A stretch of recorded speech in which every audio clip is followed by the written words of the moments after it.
tuned for the Splash Live.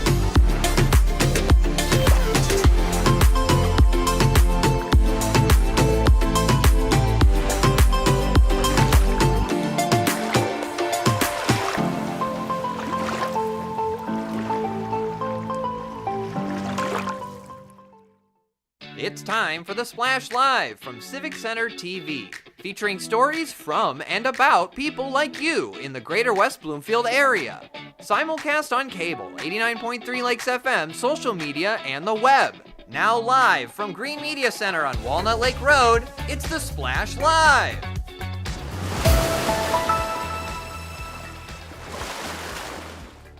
Live, local, social, it's the Splash Live on Civic Center TV and 89.3 Lakes FM. Thank you so much for being here today. I'm your host, Kevin McIntosh. Getting straight into our top story for today, safety and necessity lead to a new athletic field exploration at the West Bloomfield Middle School. At the West Bloomfield School Board of Education approving approximately $663,000 for pre-purchase of a new turf field for the middle school by a 6-1 vote. Among the chief concerns, safety, with residents making note of deteriorating conditions on the current grass field. We often have to practice at the middle school because the high school field is unavailable and it's always in very poor condition. Even when it's not muddy or slippery because of the weather or the sprinklers, it's very uneven ground and there's always rocks everywhere, so it makes practicing there difficult and even unsafe at times. The middle school field will see heavy use from gym classes, recess, middle school sports, and as you've heard, high school teams are also practicing there.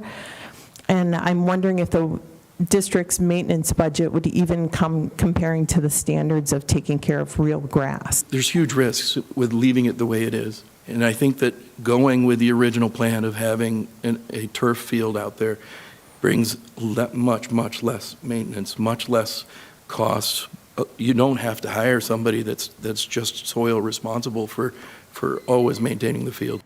And from an athletics perspective, the middle school field is vitally important for middle school classes and sports, but also to accommodate an ever busy practice schedule for sports across the district year-round. When I talked to Eric Pierce, our athletic director, just a couple snippets from his information to me as we were studying this, he said it's necessary to use every bit of space on the high school campus as well as other areas in our other schools for daily practices. He gave me an example of during spring sports, those fields are booked out there. They start with girls soccer at 2:45 p.m. and it runs all the way up to 7:30 p.m. for boys lacrosse. And he said in addition to using the high school field, they also use and need to lean on other facilities in the district. Daily, our students use the field during lunch. Our physical education classes frequently utilize the field, taking advantage of the outdoor environment to promote health and wellness through engaging active lessons. It gets so much use, and during inclement weather, basically turns to mud. So they've had a lot of conditional issues with that field. And while turf field was essentially considered during the initial building of the West Bloomfield Middle School, Board President Stacy Brickman says that other necessities were prioritized financially, with the turf option being something that could be explored later if the need presented itself as it has today. We would send out a survey. We have 3 different designs that we've come up with. We would send that survey out to the middle school students, but also the incoming 5th graders at all 4 elementary schools. We would work to bid out that bid package in February.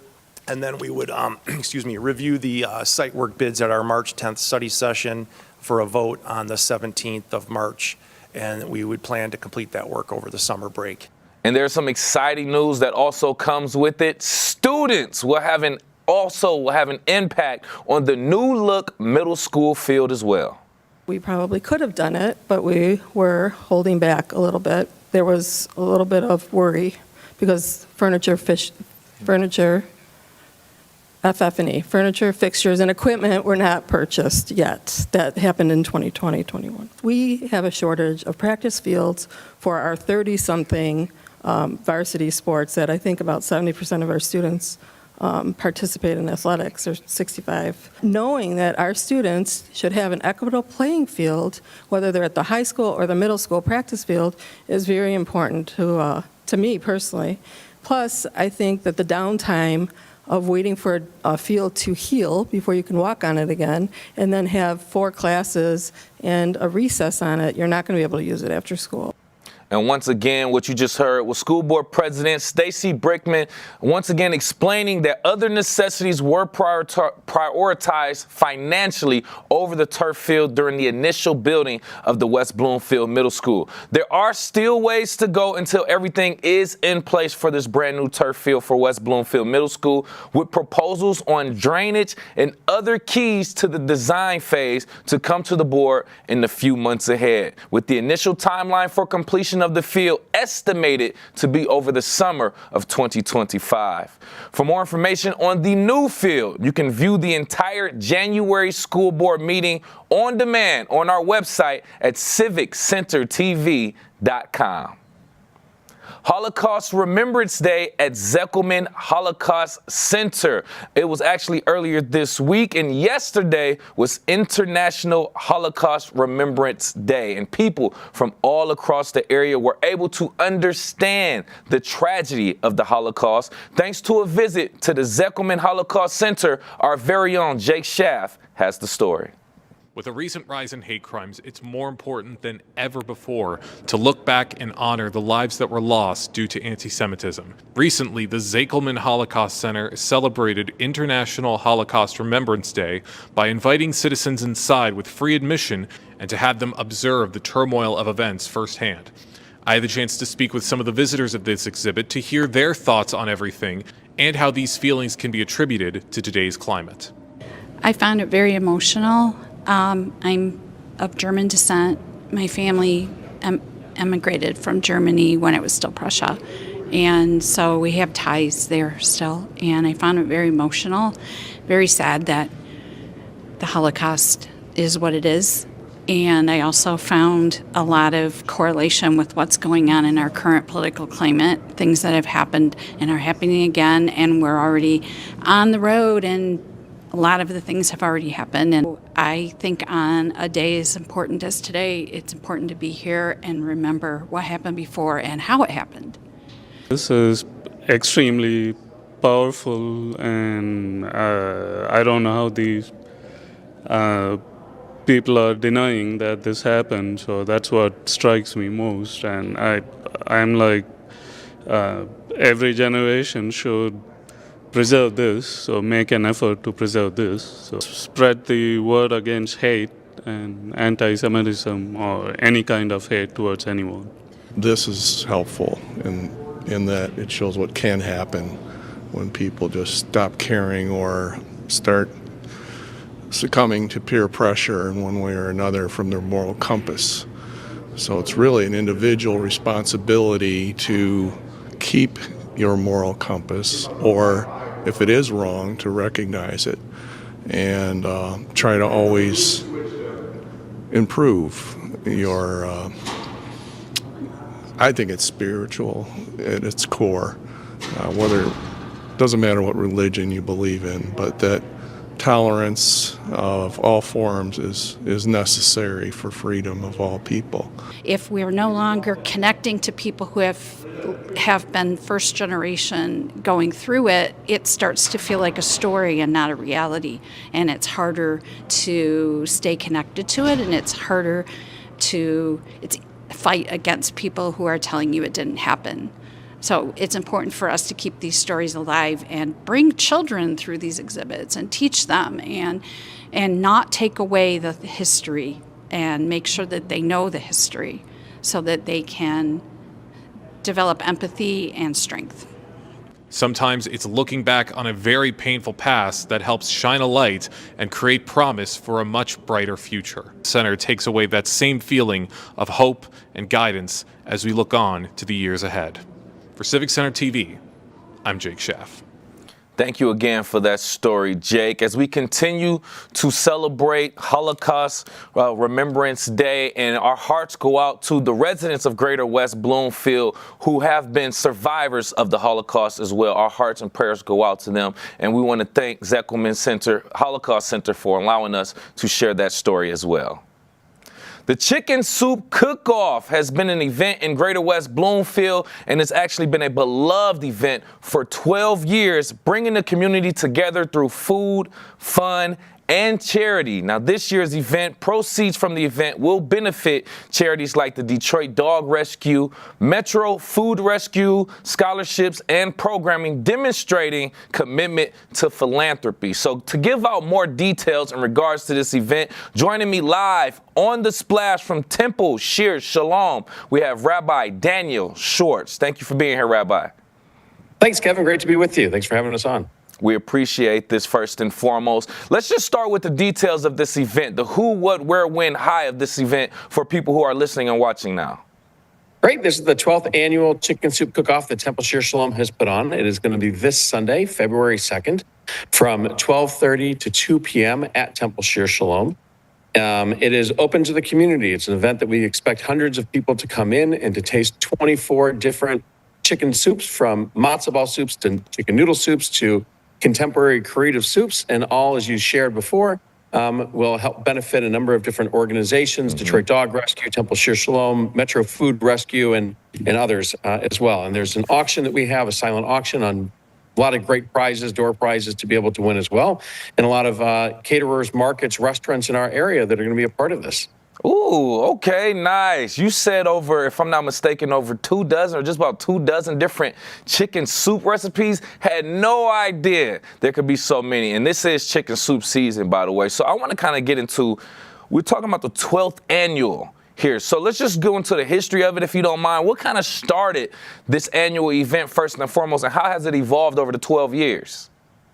So it started, I actually participated in a chicken soup cook-off when I was a youth group advisor at a synagogue in Cincinnati, Ohio. And when I came here and was ordained as a rabbi and began here at Temple Shir Shalom, we thought it would be a fun activity to be able to bring, and a great way to help our community come together and just enjoy some chicken soup from local restaurants. And so we started that in 2010. We took a couple of years off after COVID, and then this is our second year back doing it. And we've got a wonderful variety of those restaurants up and down Orchard Lake, but also elsewhere as well. So we've got a lot of West Bloomfield restaurants and markets, Market Square. We've got a new restaurant this year, My Big Fat Shawarma, that's in Crosswinds, that's a part of it, Napolitana in West Bloomfield, and then the delis up and down as well, Val's, Tony's, Stage, Pickles, and Rye. A lot of great things to be able to try. Nice. Okay. So I want to kind of match some things up real quick, right? This, some people could say this could seem like a random event, but I want you to make the connection as how this event reflects the values and the missions of Temple Shir Shalom with the Greater West Bloomfield community. Excellent. So this is just a feel-good event for us. Chicken soup, we traditionally, for the Jewish community, we eat it at a variety of different times throughout the year. At different holidays, there's matzo ball soup for Passover, chicken noodle soup. It's the Jewish penicillin. When somebody gets sick, we come home, we have chicken soup. And so it connects to us in that way, but also as a mission for us as a congregation that likes to be involved in the community and helping out, partnering with different organizations. Metro Food Rescue, every restaurant, every amateur entrant that is participating is bringing an additional gallon of soup that will be served at food banks in Oakland County this upcoming or the following week. And so everybody brings that soup, and usually we get more than just the 24 gallons of soup that are a part of that. Detroit Dog Rescue this year is one of our partner organizations, and they'll benefit from some of the funds as well to be able to continue their wonderful work and the incredible things that they're doing to help dogs of Detroit and animals of Detroit. And then for us as a community, it's just a fun way to open our doors and to show the West Bloomfield community what Temple Shir Shalom is all about. Nice. And I love that you are doing that. Opening the doors to the public, giving them an opportunity to, like we say, enjoy some good food, but also just get to know some of their neighbors in the community as well. With me right here live on The Splash from Temple Shir Shalom, we have Rabbi Daniel Schwartz talking about Temple Shir Shalom's 12th annual chicken soup cook-off happening February 12th, 12:30 to 2 p.m. A great event, like we said, which is also has some great benefits to charities also, which I want to explore. But I want to ask you also, from the years that you've participated, you have any memorable stories that stand out that kind of paint the picture of community, unity, or any chicken soup recipes that stood out to you from your years? There's a few that always stand out. We have a member of Temple who, so one of the things that you get to do as a taster at this event this Sunday is you get the opportunity to vote for the People's Choice Award. So we have a panel of judges that will be judging professional soups and amateur soups, but then every single person that enters the door gets a ticket, and you get to vote for the soup that you like. And year after year, people love a member of Temple. His name is David Grossman.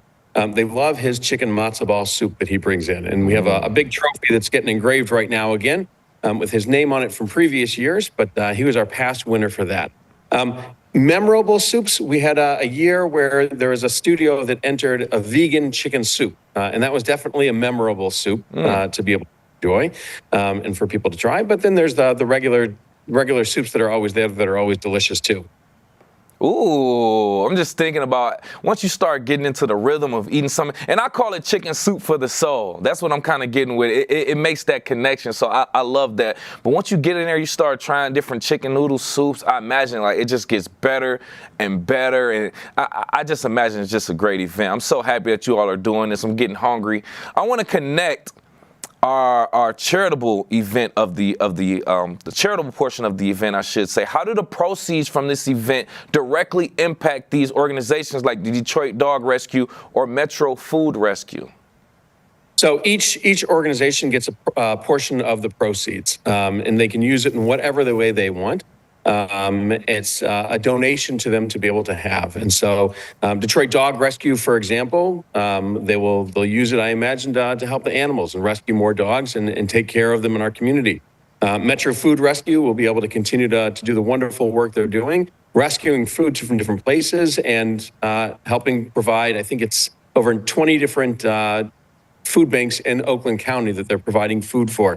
But they also have connections to all sorts of other food banks in the area and are making sure that you have extra food here at Temple from an event. They'll come and pick it up and they'll bring it to different places. So it'll go to support them in their work that they're doing. Good. And some of the money that's raised helps kids in our religious school, provides scholarships for them to be able to participate in things, and our young adult group to generate new types of programming that they want to do as well.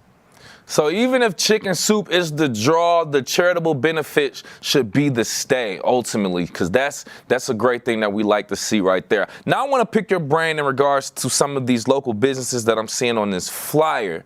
I think it's important for us to kind of point that out, right? I'm looking at My Big Fat Shawarma, Kroger, Leo's Coney Island, just a few different, Plum Market, a few different local businesses. Can you get into how the role of local businesses and sponsors make this cook-off a success, and how do you kind of get them to go along with this event as well?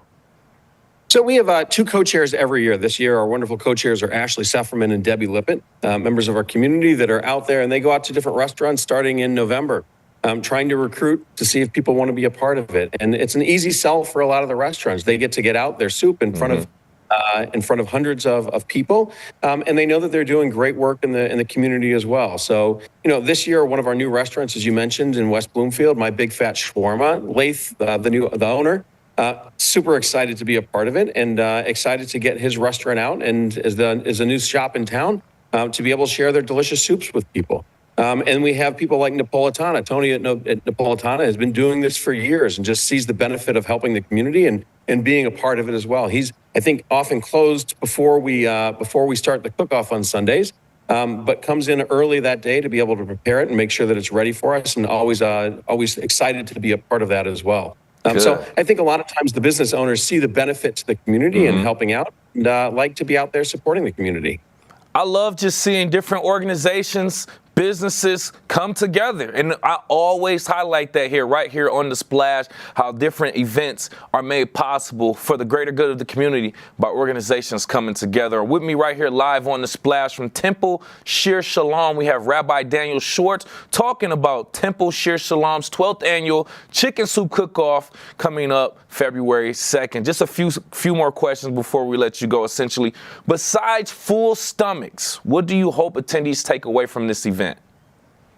You know, it's a great event to get to know the members of the community. We have, the new police chief, Chief Young, is going to be one of our celebrity judges that's a part of it. So you'll see members of the Board of Trust, the members of the Board of West Bloomfield that are here. We'll see the police chief that's here. We get a lot of people out, and it's just a great way to see others in the community and to celebrate a good day and leave with a full stomach, as you said. With some good food, too. Hey, Rabbi, we appreciate your time. Lastly, just give out those details of the event again for anyone who may have just joined us. Excellent. This Sunday, February 2nd, 12:30 to 2 o'clock p.m. at Temple Shir Shalom at the corner of Orchard Lake and Walnut Lake Road. And you can buy your tickets in advance so you don't have to wait in the lines at the door, and they'll be at the will call at shirshalom.org/CSCO or just www.shirshalom.org. And we look forward to seeing you. Thank you again for your time and your information from Temple Shir Shalom, Rabbi Daniel Schwartz. We appreciate your time, sir. Thank you so much for having us. Love to talk about it. Chicken soup for the soul. If that doesn't get you hyped, especially with the charitable portion of the event, I should say, then I don't know what will. We'll continuously keep you updated with that event and others right here in our Greater West Bloomfield community. It is also tax season. In case you are a W-2 employee or if you own your own business, you know it is about time to get those documents prepared and ready to turn in so you can file your taxes properly. So to give us a little bit more help right here on The Splash, joining us is a certified public accountant right here in the West Bloomfield area. We have Leslie Jones, CPA. Thank you for being here, Leslie.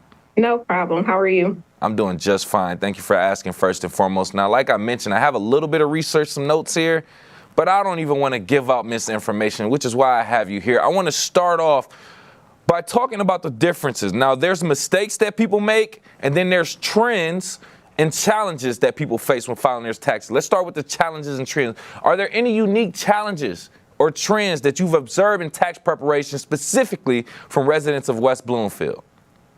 I have. So there's a lot of high earners in West Bloomfield, specifically our W-2 wages. And those people with children, a lot of times we depend on the tax credit. And for the last couple years, specifically this year and last year, there's an income phase out. And so that tax liability, you're not getting that $2,000 credit. That's one of the things that I've noticed, specifically for those people who have the high earners on W-2 wages. Also, some of the things that I've noticed with people who own real estate, not taking advantage of all of the different credits and deductions out there for the real estate, for their real estate investment properties. And then lastly, one of the things I noticed was, the people who work from home, right? So there's a lot of people that are working from home in West Bloomfield. A lot of times they have jobs in different states. I've noticed that sometimes they don't withhold tax in that state, but they're earning income. So you just have to be careful and make sure you're working with a tax professional who can help you navigate making sure they're paying the right amount of taxes for those specific states. Ooh, Leslie, I'm gonna be honest, that sounds like some muddy water that you can get into a lot of trouble with if you are not filing your taxes correctly. So let's go into the second part of that, which are the mistakes. What are some of the most common tax filing mistakes that you see amongst some of your clients, and how can they avoid them? Sometimes, people want to use their last W-2 to file their taxes. That's a big mistake. Not proactively tax planning throughout the year, and then having a huge tax liability during tax season. And then not coordinating. So if you are, say, separated or divorced, not coordinating with your other half on who's going to claim the dependent. Good point. Good point. That is a conversation that should be had in regards to receiving or even benefiting from that child tax credit, like you mentioned before earlier. So thank you for pointing some of those things out for our listeners and our audience in general, because like we said, we are in tax filing or tax preparation season. Join us right here live on The Splash, CPA from West Bloomfield, Leslie Jones, talking about tax preparation and filing in the 2025 tax season. Now, property taxes. How do you see West Bloomfield property taxes impacting residents' financial planning, and are there any exemptions that they should be aware of? So there is an exemption. It is called the principal resident exemption that a lot of people don't know about, but it has to be your primary residence. The property taxes in West Bloomfield, they're a little higher because obviously the properties are a bit higher in the state of Michigan. But this particular exemption, you would have to actually fill out an affidavit and submit it to the state. Okay. Thank you for giving us that information. If you are a homeowner in the state of Michigan, specifically Greater West Bloomfield, please take advantage of tax credits like that. It'll definitely save a little bit more money in your pocket towards the end of the year. I want to ask you also, we mentioned W-2 tax filings a lot, which is just individual employees earning from their employers. What about business? Do you involve yourself in business taxes also? Absolutely. So being proactive with business, number one, record keeping is key. So making sure we're maximizing the qualified business income deduction that's based on your business income, maximizing all of the deductions and credits, being proactive with planning, making sure. So for the past couple years, we had a bonus depreciation that is in a phase out period. I believe in 24 it was 40%, and then in 25 it's going to be 20%, but that's huge. So if you're thinking about buying major assets that you would normally just use a smaller depreciation, that 40% of depreciation of costs, that's a huge tax deduction. Some of the other items to consider for small businesses would be business structure, just making sure with, your tax professional or CPA that you're in the correct business structure, so you're getting the most benefit based on your certain individual business activity. Perfect. Thank you for those tips, those best practices for small business owners right here in the Greater West Bloomfield area. Even if you are working from home, those are some great tips for you to keep in mind. But I also want to ask, keeping it on that scale, are there any common mistakes that you see from business owners when it comes to filing their taxes? Just not having accurate record keeping, not paying those quarterly estimated taxes. You have to do check-ins throughout the year, because if your income is high, you need to be sending in, if you're self-employed. And then also ignoring like the Uber drivers and DoorDash, that is considered self-employment income. And most people don't pay taxes, but it's still income. So you have to send in estimated tax payments based upon income. Good point.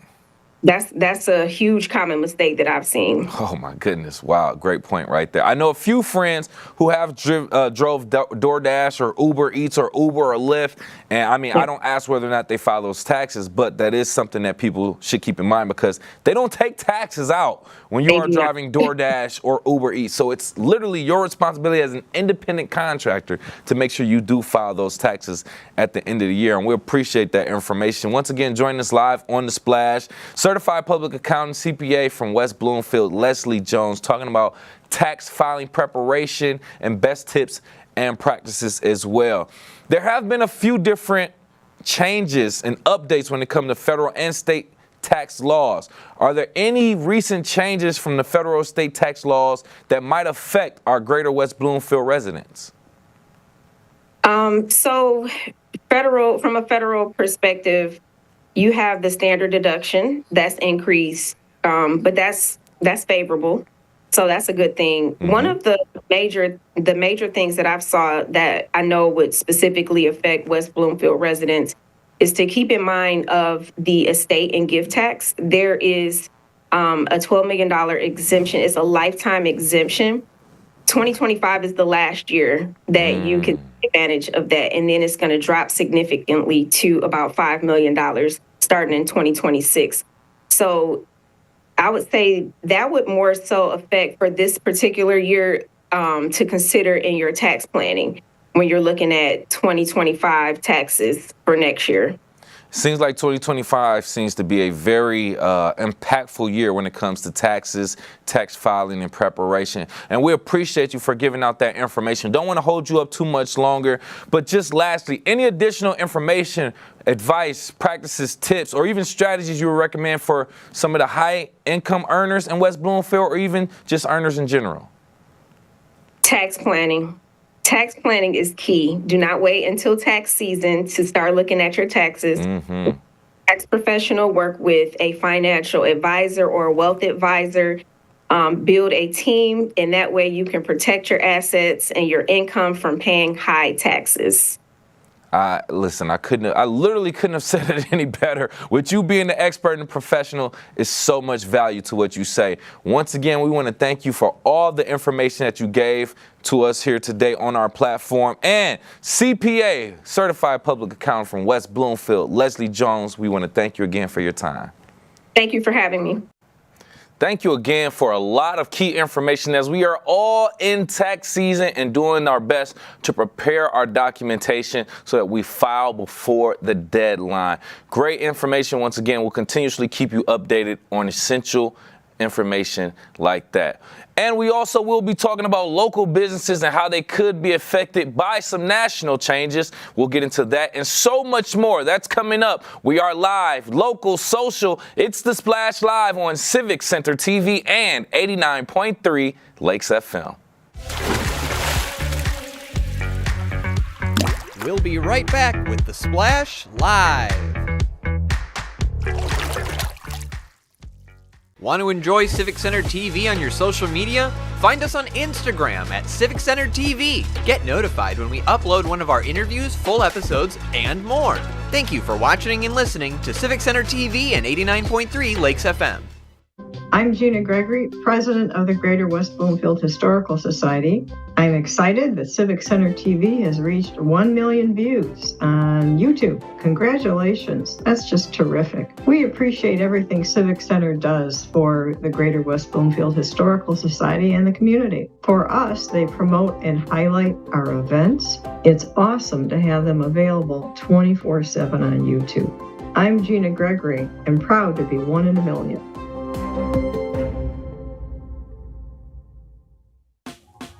Last week, Brandon met a girl on a dating app. One day after work, he finally found the courage to ask her out. No answer. He started to panic. Was he being too pushy? Maybe it was too... Hey, sorry I didn't respond. I was driving. I would love to go on a date. How does tonight sound? Brandon tried to play it cool, but inside he knew. A girl so smart, so responsible. She must be a keeper.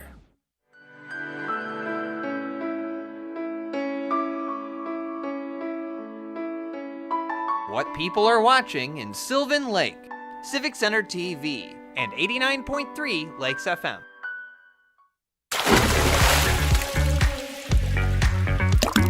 And now, back to The Splash, live.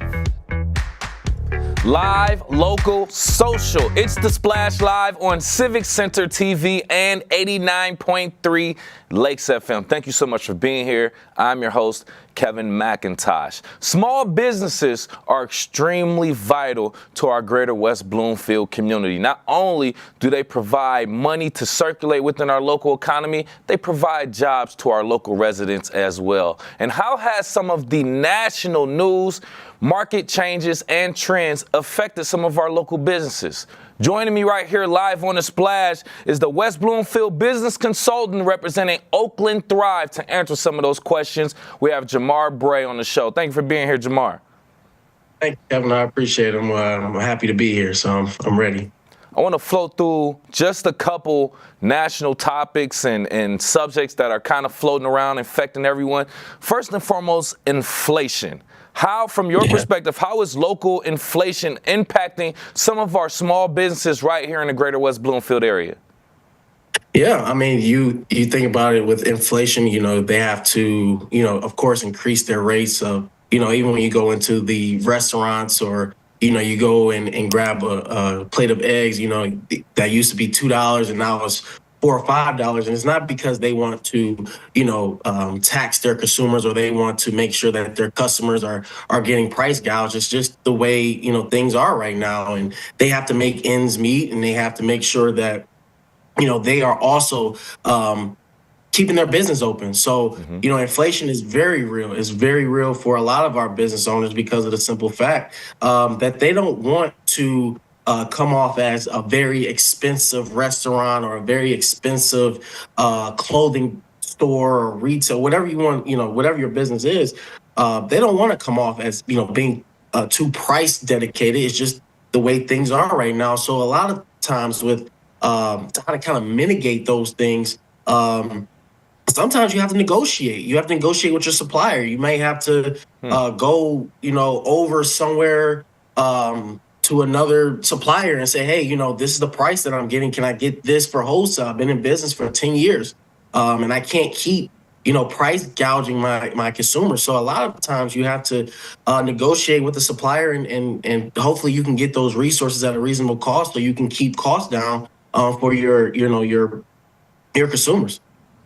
And that's ultimate. It makes sense. You want to look for the best deal possible that'll affect your bottom line. Because like you said, yes, to kind of offset those costs that these business owners are facing from their supplier, you have to find some type of way by, like you said, negotiating, finding other suppliers and things of that nature. That way we're not putting all the costs on our consumers and pushing people away for, like you said, seeming like we're price gouging and things kind of in that area. So you see it with ticket prices. You see it with, even where I went and got Starbucks this morning and, only I think 2 drinks and it was almost $20, So you think about that where that's just the times we're living in. And it sucks because, they still have to keep a business going. They still have to keep those doors open. They still have to pay their employees. They still have to pay their insurance. So, there's a lot of things on the back end for a customer to think about when they are going through these prices. And shopping local has been a huge thing for the community, especially in the last years, because if I'm going to go anywhere, I'm going to go to my local grocery store. I'm going to go to my local retail shop, and I'm going to shop to support them because I know how hard it is. Great point. Also, there's another topic I want to get to that's been kind of national. I want to see how it affects our local economy, and that's the proposal of ending taxation on service tips. How would ending taxation on service tips either benefit or hurt some of the businesses in hospitality and service sectors right here in West Bloomfield? Yeah, even when you think about the different restaurants that are in West Bloomfield, you think about mainly, like I said before, you can go down Orchard Lake and see so many different great eateries and the different shops. And it's tough, because on the back end is great for the servers. They're able to actually be able to keep those tips and, go about their day, or maybe their check is a little bit more. So I see it on both ends, because of course maybe some of that tip money keep the doors open for a lot of different restaurants. So a lot of times, speaking about the taxation of tips, I want to make sure that people understand that the research that go into that, you have to be able to also separate between consumer, business owner, and what's right for the economy right now. And I think I want everybody to keep money in their pocket. I want to keep as much money as I can in my pocket, if I work hard for it. So and that's just speaking from my point of view. I don't want to speak from anyone else's point of view, but from my point of view, I want to keep as much money in my pocket. So I think it's a great thing, but I think for some business owners it might become a hindrance later on. And that's just something we're all going to have to figure out eventually as we're going on. But with us right here live on The Splash, West Bloomfield business consultant representing Oakland Thrive. We have Mr. Jamar Bray just talking about how some of the national news, market changes and trends, and economy changes, I should say, is also affecting our local Greater West Bloomfield community. Just a couple questions real quick before I let you go. How are there any tips that you can share on how small business owners can not only identify and find, but also apply for some available grants and loans specifically available to some of our local entrepreneurs? Yes. Listen, that is my thing right there. The grants, loans, and I want people to understand, loans are, we all know, as soon as you get that loan, you got to pay on it right away. And I tell a lot of my clients, let's look at all options, before we go into, finding that $20,000 loan. Let's look at all of our options. Let's look at cutting costs here. Maybe that can open up an extra $10,000 for you. But if you certainly need extra funding, I like a business line of credit. Business line of credit, I think, is the best thing you can, do from my point of view and for a lot of my clients, because, if you get a $50,000 business line of credit, but you only need 10 or 20 of that, you're going to pay back on that 10 or 20, and you still have that 30, left in your pocket. So a lot of times I want people to also look at the different community banks and know your bankers, know the loaners in the community, because they're there for the community. If you can go to a local bank and say, hey, I have a business off Orchard Lake. I have a business in West Bloomfield. I've been here for 5-10 years, or maybe I'm starting out. And I want to be able to sustain this for the community. They're going to jump right aboard because they believe in keeping businesses alive in the community, especially in the West Bloomfield area. And with the grants, of course, with the new cabinet, with, new presidency. So a lot of grants are starting to be developed. I see, Jordan Brand has a good has a great starting out for a nonprofit. They have a great grant, but a lot of grants aren't as popular right now. They're national, but they're not as popular. So I would say, let's look at the grants, loans, and let's look at the business line of credit, and let's see what's best for your business and what makes sense. Yeah. Not what makes sense to what it looks like, but what makes sense for you. Correct. And that just goes into the old saying, not all money is good money. You need to go with what works best for your current situation. Last question before I let you go, sir. Just want to inquire. This is a great opportunity for anybody listening who's aspiring to be a business owner or currently is a business owner for you to explain why you believe Greater West Bloomfield is a prime location for not only starting a business, but expanding a business compared to other local areas. Oh, the opportunity for growth is huge. When you look at the Greater West Bloomfield, you look at so many different great business owners, but it's a community, and they support each other. And I see that, often when I go into, the Orchard Lake Mall and I walk in there and I walk around and I see that this is a community that believes in their small business, but they believe in supporting each other beyond their small business. And of course, with the West Bloomfield Chamber, you can always join that. So you can always have a chance to network with each other. But I would say with West Bloomfield, you have to love it. You have to love the different stores and the different stories that you hear. And I think there's no other place that I think you can expand to than West Bloomfield with all the new developments and everything that's happening in the last, I would say, year. It is truly amazing. And I think, people slowly but surely, they're seeing that. They're seeing that expansion. They're seeing that I can start my business out of my home and I can, end up, finding a place off of Orchard Lake or wherever, you're at. So I think this is a great community. I think it's a great business community. And I can only see that the future is even brighter for the Greater West Bloomfield area. Always looking at the glass half full. I appreciate you for putting that in perspective and letting people know why this is a great place to expand your ideas and your business. Once again, West Bloomfield business consultant representing Oakland Thrive, Jamar Bray. We appreciate your time, sir. Thank you, Kevin. I appreciate you. You have a good day. Yes, sir. You have a better one. And we'll continuously provide all the information from local professionals and experts to help expand and start your business right here on Civic Center TV. Did you know that West Bloomfield's Rotary Club has an associate club for high school students called the Interact Club? And they are putting in their efforts to make a difference not only locally, but worldwide. Joining me right here live on The Splash are some members of the West Bloomfield Rotary Club and Interact Club. We have Ginger Winter and Neil Kami joining us on The Splash to talk about their efforts. Thank you both for being here. Thank you. Thank you for having us. We appreciate this first and foremost, and I just want to kind of talk to you both about Rotary Club in general and your two clubs, the Interact Club and Rotary Club itself. Starting with you, Ginger, if you don't mind, let's just give a brief overview. What is Rotary, what is the Rotary Club, and why are high school students involved? Well, Rotary is a club that is service-oriented. They have people from the business world, people who are in education, all different people who care about service for others.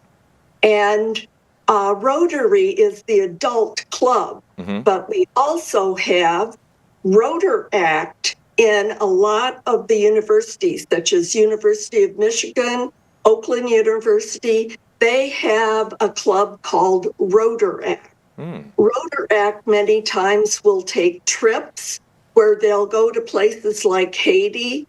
They'll teach people how to clean their water so that they are stay healthy. There's a lot of things that Rotaract does. But before that, in the high school, we have clubs called Interact. And those Interact clubs are students, and we're teaching them how to do service things in the community, but also in the larger world. Interesting. I like how you broke that down. From my perspective, I kind of see it as Rotary Club being the main club, but then you have some like development clubs right underneath that as you get to that level of being, out in the, I guess the real world, dealing with the real world situations that the Rotary Club does internationally, not just nationally, but internationally. So that's very, very interesting to learn and to find out. And with that being said, Neil, I'm coming over to you from your perspective also. How do you feel the Rotary Club of West Bloomfield, the Interact Rotary Club of West Bloomfield, involvement in supporting local organizations or partnership like Shelterbox, which I see that you all are partnering with? How does that shape the students' understanding of global and local services? Right, of course. So Interact Club, as Ms. Winter said, is the high school version of Rotary Club, and we work closely with them to develop these events. So they help us generate ideas and fundraisers for various causes. So Shelterbox is one of our main causes where we help set up stands for Shelterbox within the high school and at high school events. Like first and foremost, we set up at our family fun night at West Bloomfield. We actually brought a Shelterbox in and we set one up. And we had our Interact Club members give tours of the Shelterbox and try and kind of sell and try to raise some money and donations for this great initiative of the Shelterbox, which is basically a small shelter which are set up for those in needs when their homes are destroyed in natural disasters such as the Palisades fire or hurricanes. And so, yeah, our Interact Club members, they gain this kind of connection to Shelterbox and to the greater world by understanding, like, they're giving the tours and then they're selling and trying to sell Shelterbox, and they're showing people all these tools and how it's been helping around the world. And so that kind of just allows them to learn more about all these initiatives that are going around in the world, and then kind of just give back to the community and let the community know. And it's just a really great learning experience to understand, what is Shelterbox, and then how can we help them, and how can we connect it to our local community. And yeah. Wow. Okay. So I gotta kind of consume that a little bit more. So a Shelterbox is if I'm not mistaken, it's essentially an entire organization. It's a whole nother organization that Rotary partnered with. And essentially they provide a giant box that'll have a bunch of different essentials in there, from a tent to flashlights and batteries, a shovel, and I would imagine so many other things in between that to help people adjust to possibly losing their entire lifeline, their entire livelihood through natural disasters, like you said, whether that's domestically right here in the United States or internationally. So I would imagine that helps the students understand a little bit more about the world news and world issues overall. Would you say? Exactly. Perfect. Exactly. Perfect. So yeah, understanding those natural disasters and how we can help is exactly what Shelter Box is about. And, making a difference in the greater world and not just our local community. Okay.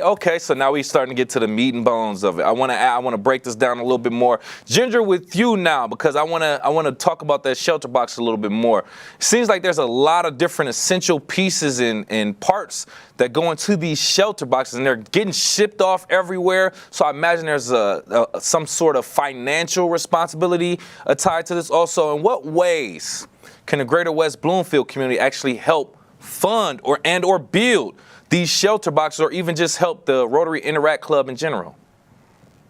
Well, there are people, anybody can purchase a shelter box, or they can purchase, and they can do it online. All they have to do is look up shelter box or Rotary shelter box online.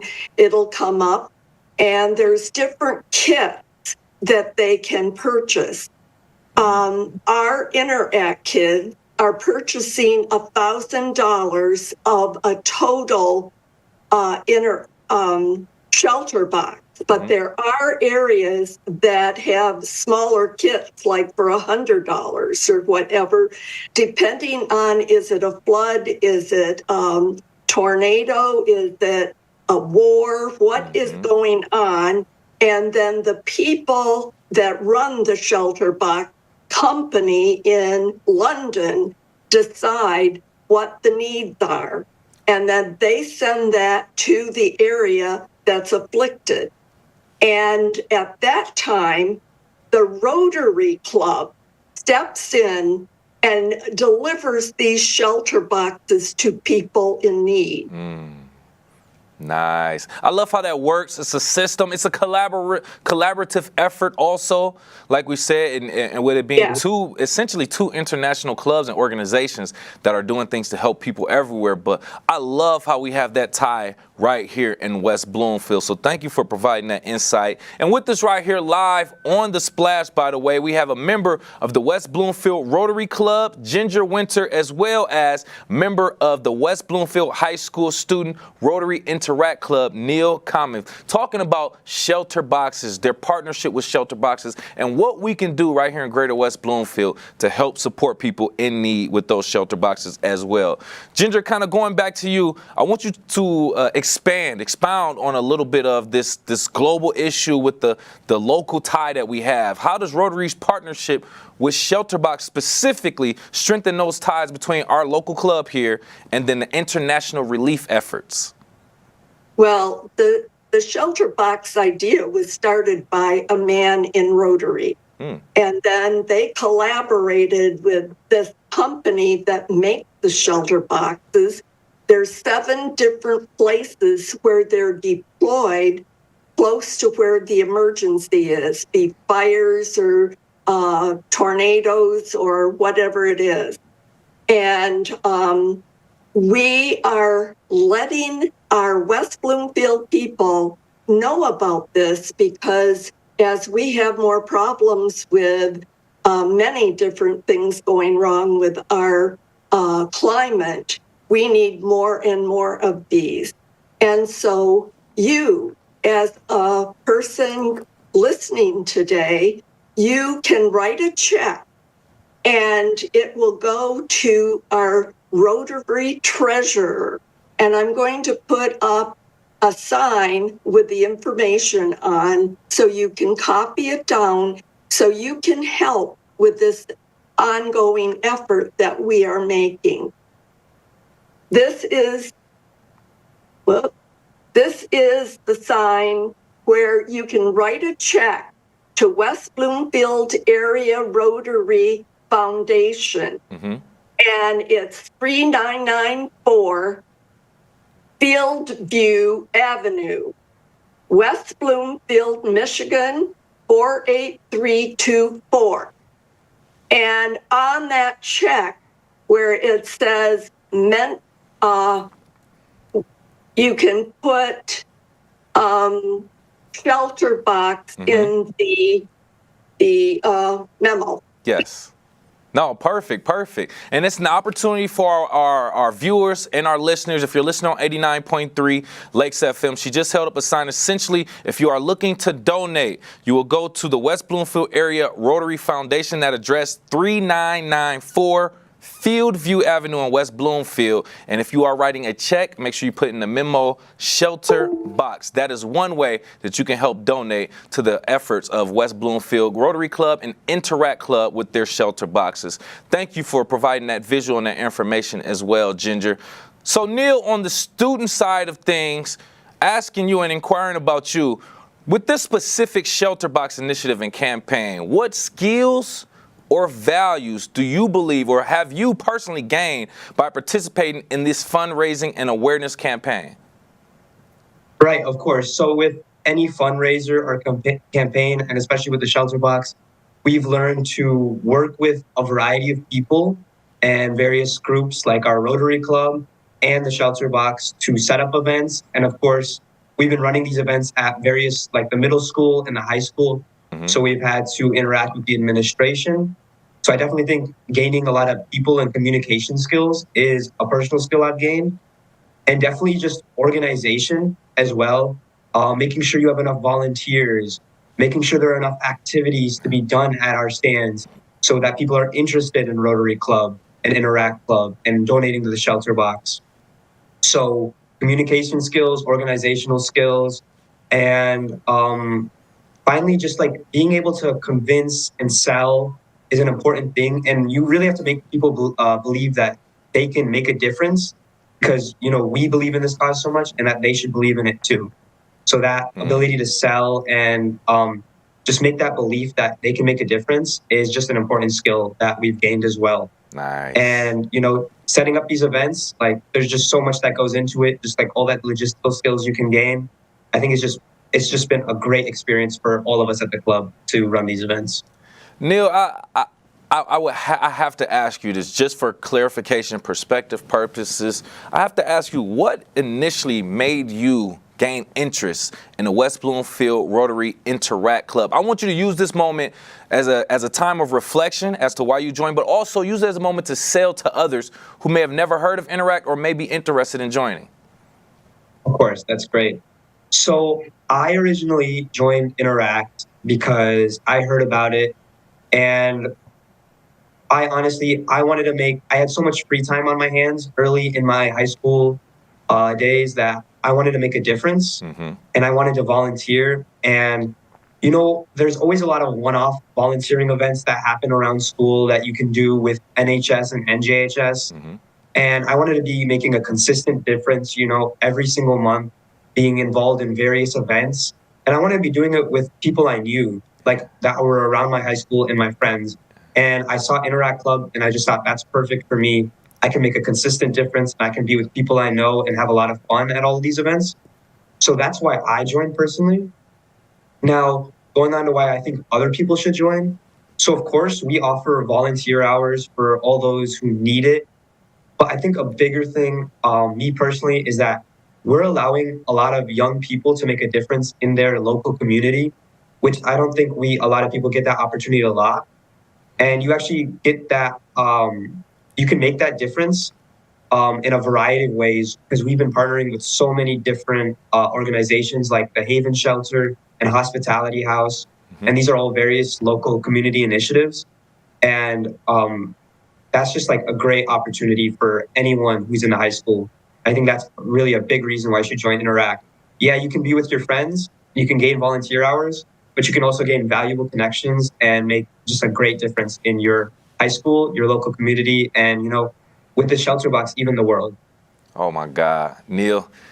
If I was your parent, I'd be so proud, man. I mean, that speaks to your maturity, sir, to feel like I wasn't doing much with my time, and I want to volunteer with my time instead of it being a one-off. I completely understand. You'll hear about an opportunity for community service or volunteer here and there, but then for that consistency so that you're making sure you're meeting new people, learning new skills, and just dedicating the extra time to helping those in need.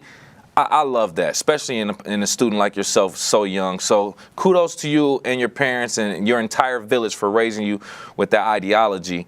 Ginger, moving on to you, essentially just want to know, are there any other future plans for the Rotary Club, Rotary Interact Club, that you want to let people know about, how they could possibly get involved, and things of that nature, please? Well, we have many things with the Rotary Club that we do, delivering meals at Thanksgiving and lots of things like that. But I think it's so important that people are aware of what Rotary does, the camaraderie, the fellowship that we have with one another. And it really helps. I have enjoyed so much being a chair of the Interact Kids. They're learning so much through doing. And when they're doing things, helping people at retirement places, spending time with people in the community, it really is such a valuable experience. And we want to thank Ginger Winter and Neil Comet for joining us right here live on The Splash, representing West Bloomfield Rotary Club and West Bloomfield Interact Club. For more information, visit them on Facebook at West Bloomfield Rotary or go directly to their website, westbloomfieldrotary.org. For everything that's happening, people, places, things, events that affect your daily commute and daily lives right here in Greater West Bloomfield, stick around for the program for more things. I'm your host, Kevin McIntosh. We are live, local, social. It's The Splash Live on Civic Center TV and 89.3 Lakes FM.